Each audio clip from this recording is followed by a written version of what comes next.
안녕하십니까? 모먼트 대표원장 김경복입니다.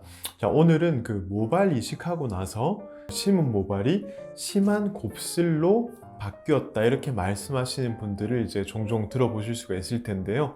여기에 대해서 좀 자세하게 알아보도록 하겠습니다. 보통 우리가 그 모발 이식을 했을 때 당연히 이제 뒷머리를 가져다가 앞에다가 이식을 하기 때문에 원래 본인의 모발 성상이 그대로 앞으로 옮겨와서 원래 본인의 모발 그대로 자라나는 게 정상입니다. 하지만 간혹 가다가 이식한 모발이 원래 모발에 비해서 조금 이제 곱슬거리는 느낌으로 변하는 경우가 있는데요. 이 경우는 사실 크게는 한 3가지 경우로 생각을 해볼 수가 있습니다. 먼저 첫 번째는 모낭 자체가 외부적인 어떤 자극이나 환경에 의해서 좀 변화되는 경우, 손상이 되거나 미세하게 변화가 생기는 경우에 곱슬머리로 바뀌어서 나는 경우가 있을 수 있고요.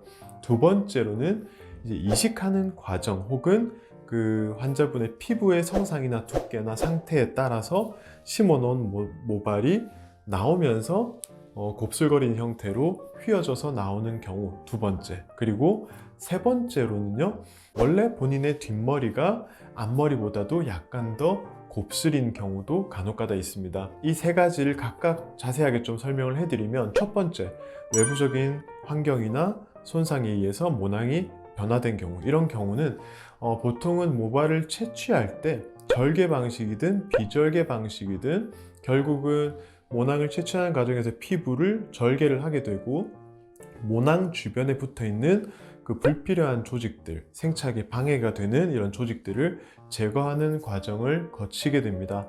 채취하는 과정에서는 역시 펀치나 칼날에 의해서 손상이 생길 수가 있고요.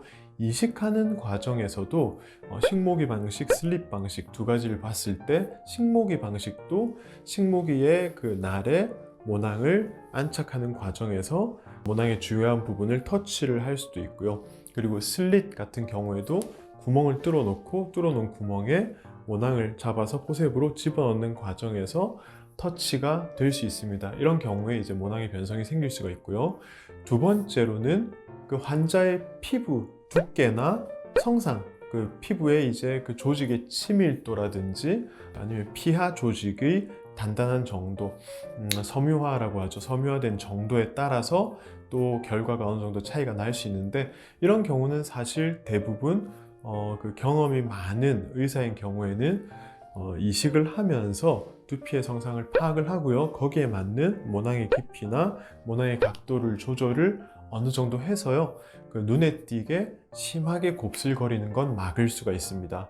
그리고 세 번째의 경우는 완전히 직모인 분들에게는 해당되진 않습니다. 하지만 곱슬머리나 반곱슬머리를 가진 분들은 자세히 보시면 앞머리나 윗머리에 비해서 뒷머리가 좀 더 두껍고 강하고 또 컬이 좀 더 크게 생겨 있는 경우들이 있습니다. 그래서 뒷머리를 옮겨와서 앞에다가 이식을 하는 거기 때문에요, 이 주변에 있는 원래 모발에 비해서 이 뒷머리가 조금 더 곱슬기가 강한 경우가 많습니다. 그래서 보통 이제 반곱슬이나 곱슬을 가지신 분들은 거의 대부분 이식한 모발이 주변에 원래 있던 모발에 비해서는 약간씩은 좀 더 곱슬거리는 형태로 보일 수가 있고요.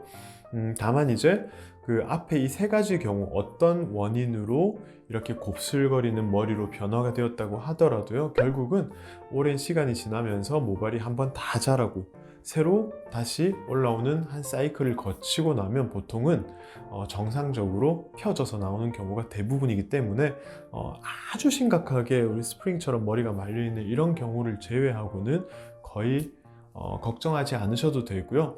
처음에 이식하고 첫 한두 해 정도만 이제 스트레이트 파마를 하신다든지 스타일링에 조금만 더 신경을 쓰셔서 커버를 하시면 충분할 것으로 생각이 됩니다. 네, 감사합니다.